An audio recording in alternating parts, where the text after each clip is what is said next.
leave us. First of all, I want to thank everybody for coming. I am a little nervous, I'll be honest. Jerry, We love you, brother. Jerry, Jerry came into my life probably a long time when he had me under investigation. But me and Jerry crossed paths, and I believe it's all God's work. I don't know. Here we go. So I was never really good at public speaking. I was when I was drunk or high, I was really good at it. I'd convince you to buy my dope, and that's what I did. That's who I was. I was also a liar. I was also a cheater, manipulator, con artist. That's who I was when I was in active addiction. So I'm going to tell you a little bit what it was like, what happened, and what's like today. And I'm so grateful that I have. I want to mention my family here. I can name a lot of people, all the support that I have here today. And if I started naming them all out, but I just want to thank you all for being here and supporting this. And you are a big part of my story. So I'm going to share about a little bit of how it was, what happened, and what's like. I grew up in a dysfunctional family. A lot of drinking. My dad was an alcoholic. It wasn't normal. It's not normal for when your dad's sitting on the toilet and he asks you to go get him a beer and then starts slicing his wrist in front of you and there's blood shooting everywhere, and I'm running behind the shed and I'm 8 years old, and this wasn't the first time he did this, but I forgive him today. I get it. That's what he was taught and generations back. So I going to school. I had a loving mom. My mom was amazing. She took care of us, all our kids. And going to school, I got kicked out of every school in Pembroke here, even the behavior class. I got kicked out of everything. So I got expelled. And then my name around this town, it wasn't well. It wasn't really good. So I got into selling drugs. And I always wanted to be at the top of the ladder. That was my goal. I was going to get to the top of the ladder and I was going to take over this town. And that's what I did. I sold drugs here for 7 years. You know what I mean? I had everybody here. I was supplying everybody. And this is not something I'm proud of, but this is where my mentality was when I was out there using. And then I was in jails, foster homes. I was okay. So I was in foster homes, Children's Aid. They were a part of my life. So I did all that, and then I was in young offenders. But it was all because of drugs, and I just wanted the pain to stop. You know what I mean? I wanted to fit in. I wanted to be accepted, and so I used drugs. And I remember first doing drugs, and all that pain went away. It all went away, and I was like, nobody's gonna hurt me no more. You know what I mean? I watched my dad knock out every one of my mom's teeth, as a kid. I've seen a lot of violence. There's lots of violence every day, and it was horrible. It was a horrible place to be. But I remember what the booze did. The booze made me, it made me really, I felt like $1 million when I did that, because all that pain went away. And I remember beating up my dad when I was 14 years old. I said, you beat me, you beat Mom. I said, you beat Brent. It's time for me to beat you. And that's what I did. And he never raised a hand after that. So yeah, that was all part of me getting into addiction. And like I said, I spent my whole life in jail, in and out. But I always, I was even in grade school, I was an altar boy, and I got caught stealing the bread. But,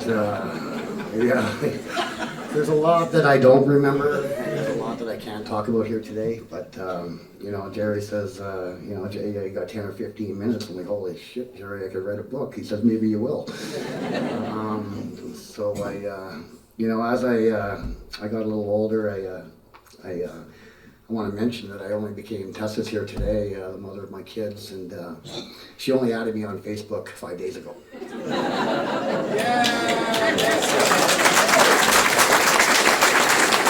So that says a lot, you know what I mean? That says a lot. And, you know, I was in and out of the program. I go, I get clean, I try, and I'd relapse. I was a chronic relapser, you know what I mean?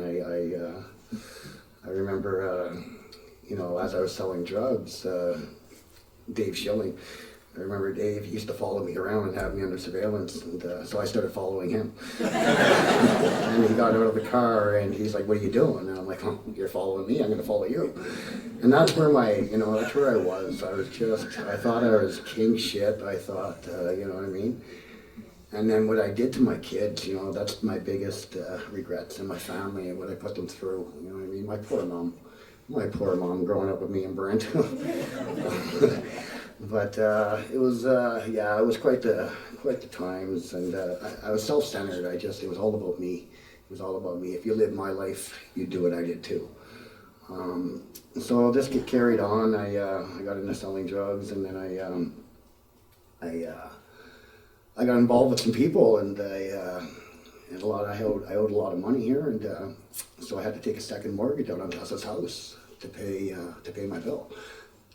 So I did that, and you know, I remember having $30,000-$40,000 cash and putting it on my living room floor and getting my kids to put their heads the same way, you know, so I can bring it to my drug dealers. That's how sick I was. I was, poor Tess and my family, what they seen, and my kids were young, so they don't really remember much, and they're also here today too, and I'm very grateful for that. So then I opened a tattoo shop, and I can't even draw a stick man. I don't know what happened there, but I did that, and I did that for 4.5 years, and then I remember Pat Smith, another one. He had me under investigation, and the day I got arrested, I always used to see him, and I was pretty good at picking out the undercovers. And I'd see him and I'd go like this to him, and he'd come and arrest me, and he was I'm at the cops' shop. They arrest me at my shop, outside of my tattoo shop, and I go to the OPP station, and I'm sleeping in the car because I was full of oxys. I was right out of it. I was bad. So he comes and knocks on the window, and he goes like this. That's the last time I've been in jail, 2007. I fought the law, and the law won. So through all this craziness, you know, I hurt a lot of people. I hurt a lot of people. I had to collect money. It was either my legs or somebody else's. So you know, this is part of my story. I broke a few set of legs around here. You know, I've been stabbed. You know what I mean? I used to hide money around the house and forget where I put it. And one day I looked in the plant and there was $3,500 there, and I'm like, wow, this is amazing. But this is where it took me, and I was in and out of treatment, and I've been to 9 treatment centers. Not one of them worked. I wasn't ready. I was doing it for Tess. I was doing it for my kids. I was doing it for my mom. So it didn't work, and I don't know. I finally went to Elliott Lake. Going back, nothing ever, you know, like I said, I've been cars, I've been stabbed, and not once did I ever think I had a problem. Not once. It wasn't until my sister hung herself in a hospital that I opened my eyes, and that's when my journey began. Because I got on my knees and I said, I'm going to change my life. And, you know, it was a pretty dark spot, and I just kept using, and you know, I had probably the biggest prescription in Pembroke. I had a prescription that, for someone that was dying in 2 days, that's how big my prescription was. I had a $7,000 script when I sold it. So I didn't really have to work. I worked when I wanted to. You know what I mean? I don't know, it was insane. And that's what happened. I got introduced to Oxycontins in 1999. I was at the Corral Center. It was the last game of the season, and Tessa was there with me, and there was about 30 guys. We were all in stretch limos. We were pretty cool back then. But we were all in stretch limos, and next thing you know, 2 of my buddies were barred from Marshies. So he's like, come on, it's the last game, let's try and get in. So we did. We tried, and me and my buddy Mark, and my other buddy, we go in the marshes, and next thing you know, there's the bouncer. We end up getting in, but the bouncers recognized my buddy that was barred for life. So he come over, and my buddy had a Ryan Coke, and he smashed him in the side of the face. Well, there was a big fight that broke out, and this is all caught on video. I still have the video of it. I got my the bouncers came out of the bar at the marshes, and. The first one was Mike Mobile. I still remember his name. He was a professional boxer, and he come out and he hit me. Well, I remember all the guys going over to Hard Rock. They were all over there because I went back to get them because there was only 3 of us at Marshies, and I went back to Hard Rock, and there's probably 30 guys coming now, and everybody's fighting at the doors, and Tessa was pregnant with Haley. And so I grabbed Tessa and I started walking her back, and all I remember is her saying, "Jay, watch out." And the bouncer came out the door, jumped over the patio, and he hit me, and my head hit the ground before my feet did. I was knocked out cold, and then the other bouncer came out with a lead pipe, and he got me over the face, busted my jaw. My jaw was hanging over here, and my first thing was to go to the limo and get some cocaine and numb it. You know, that's how sick I was, and that's what I did. And I was out for 8 minutes. I had people coming up to me, "Oh my God, I seen what happened to you." I ended up suing the bar, and I'm in the Pembroke jail, and I got a check for $66,000. So I sued Brad Marsh, and anyways, that just carried on. It was brutal. And then this just went on and on, and I try and get clean, and and I put Tess through hell, like, you know what I mean? All these false promises. I'm sorry, and it won't happen again, and that's what I did. It was horrible. I can imagine, and I wasn't even thinking about Tess or my kids. It was all about me. Poor me. So this carried on, and then with my sister, going back to my sister, that's when my life started to change. I made a promise to Brenda. And it's Brenda here today with me. So I made a promise, and I didn't quit right away. You know what I mean? I started, I was on some pretty heavy medication, and, I remember going to Sherry's here today, and I remember going to work for Brett, and I walked into work one day. I was running the loader, and he says to me, he's like, "Look at you." I'm like, "What do you mean, look at me?" I said, "Nobody even knows." He's like, "Jay, everybody knows." I'm like, "What do you mean?" But that's where my first reality, it was like, holy, well, it was an eye-opener. It was, so I'd lose jobs. I've always been able to get good jobs, but I just never showed up, and I'd shop when I wanted to, you know what I mean? That's what I did, and I lost a lot of good jobs. So I got off, like I said, I've been to all kinds of treatment centers, and they weren't working, detox, and then I went to Elliott Lake. I called a friend of mine, and he called his dad, and they got me in there with 3 days. 3 days later, he said, "If you're serious," I was in Ottawa Withdrawal Management, and this is when I made the promise to my sister. And I went to Ottawa Withdrawal Management, and Mr. Rick Cahill, he said, "If you're serious, I'll get you in."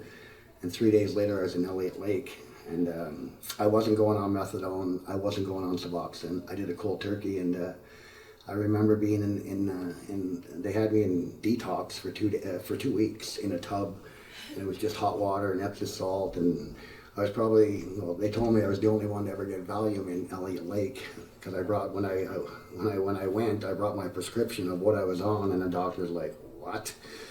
And he's like, "Wow." And so they give me some Valium just to keep me level and to keep me calm. So I completed that program. That was the only one I ever completed. And that's when my journey started. And like I said, I went back out. I relapsed again after that, 8 months. Then I got 9 months clean. But I was always I always did the marijuana maintenance. And, I always used weed to come off the withdrawal, because I don't know if anybody knows about coming off opiates. It's brutal. It's brutal. I don't recommend it for anybody, and I'm surprised. And I know God. That's when God come into my life. You know what I mean? It was all God that got me through that, and So I did that, and then I got out, and I was trying to stay clean, and I'm using marijuana, and it's working, and I'm okay. I'm not. beating people up or I'm not collecting money. I canceled all my scripts. I went to the pharmacy and I'm like, I'm canceling them all. I don't want none of them. None of them. And they're like, what?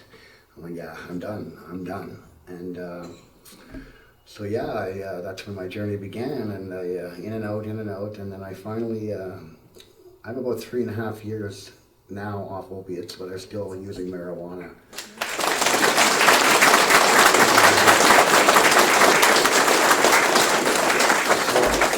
So as this went on, and I always wanted, all I ever wanted, you know, I'd see people in the program, and I got a lot of friends out here that are in the program, and, you know, they're living sober-minded, like completely sober.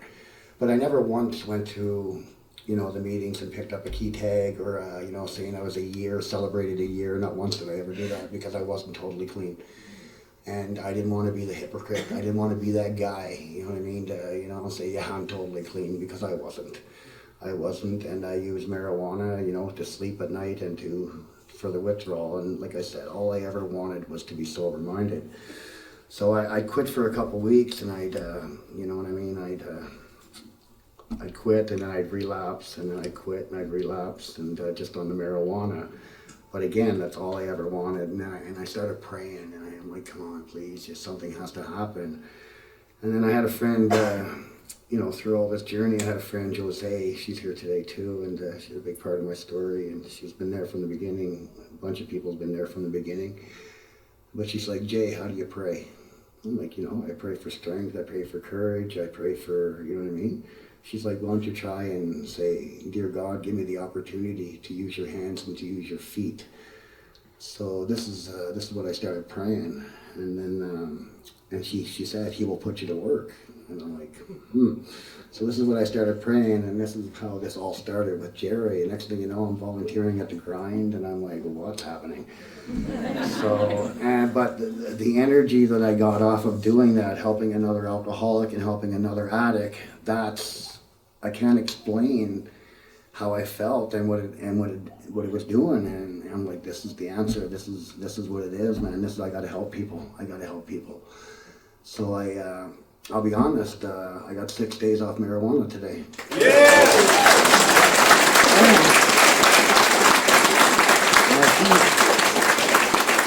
My keys ain't here, but I picked up a key tag last night.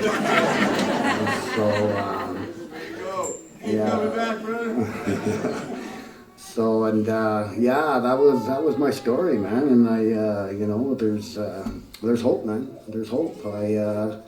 You know, I'm sure I have a couple people that follow me on Facebook, and they've seen the before and the after, and a lot of people have seen what I look like and where I've come today. And again, that's not me. This is all God's work, man. This is all God's work, man. So I'm gonna continue to do this path. I'm gonna continue to volunteer. I'm gonna continue to help, because that's what I want to do. And I found my passion. I found, you know what I mean? Like even getting my relationship back with Tessa and the family, and my kids are involved in my life. I was always too busy selling drugs, you know? I was, you know, and here I thought, you know what I mean? My kids had everything, you know what I mean? They had everything, and this is what I thought I was being a good dad, because I was giving them money, and you know what I mean? The money and money, but it was, all they said is, we just want to have your time, you know what I mean? And I didn't get it. And I remember, you know, I got when I opened the tattoo shop, I got Tessa had a Durango, and I got Masterminds down the side. And I remember I'd go out and I'd do a few deals, and my kids would be in the back. And, you know, I'd leave them in the truck. And in my mind, who I was associated with, I knew nobody was going near that truck, in my mind. But I'd come out, and, you know, my kids would be crying, and Dad, you left us in the truck, and I suck it up, like, you know, nobody. And this is where I was at, and this is what I did. Like, I don't, to this day, I don't know the extent what I did to my kids and to Tessa and to my mom and to my family, and but how I try and change that is, I don't say sorry anymore. I don't, you know what I mean? I don't false promises. You know, it took 5 years for Tessa to even talk to me. You know what I mean? It's and I get it, because I wasn't a nice person. I wasn't, But today I don't have to say, I'm going to make my amends one day, but my biggest amends is sitting here today and sharing my story and doing the work and doing the action, because the stories don't work, man.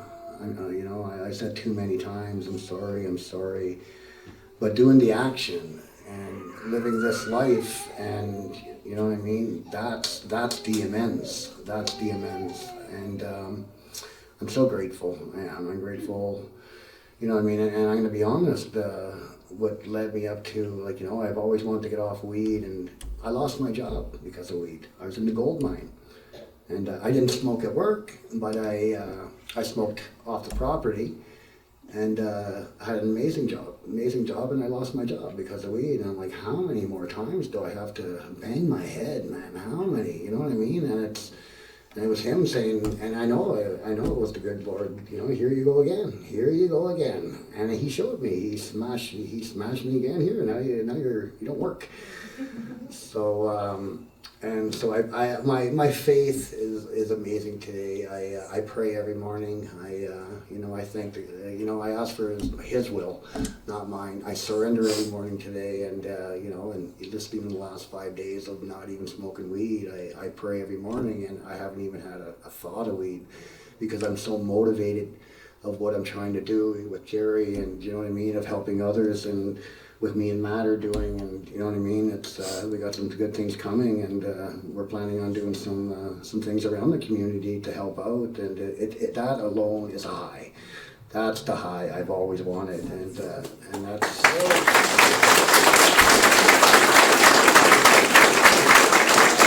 Yeah. I don't know. I'm just so grateful to be here. I'm just so grateful that I can't believe the turnout here. I want to thank you all for coming. I'm just grateful, and I know my nephew. He just got. I don't even know if he got murdered or if he got suicide. I don't know the story, and I don't even want to know. All I know is, when we won the lawsuit from the hospital, I told the lawyer, I'm like, can we put this in a trust fund for him, because he'll be dead in 2 weeks? And he's like, no, Jay, he's over 19. And once I said that, 2 weeks later, he was murdered, or whatever happened, I don't know. But I just keep praying, and I know that these guys are looking over me, and they're guiding me. And I remember having a conversation with Monica. I was in a real dark spot. Monica from the Robbie Dean Center, and it was just little things, like what Eileen would say to me, and Paula, what she'd say to me, that stuck with me. You know what I mean? And I remember Monica from, I went in, and I was in a real dark spot, and I went in after my sister died, and I went in, and I was sharing some things, and she says, Jay, whenever when Robbie committed suicide, you know what I mean, there was no help. There was no help. There was nothing. There was no help for my sister here. There was no help for Justin. You know what I mean? So we need some help here. We do, and all of us together, not just me, all of us, we can make this happen if we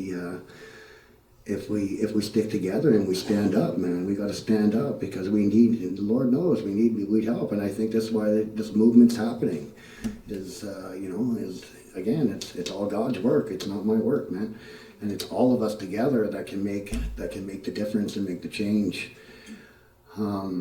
So yeah, Monica said, she said, Jay, if Robbie wouldn't have died, she said, none of this would be happening. And she says, I want you, and I always remembered this, man. And she says, I want you to think the same. She said, I want you to think that Brenda died so you can make things better. And that stuck with me, and that's what I've been doing. And I love you all. Thank you.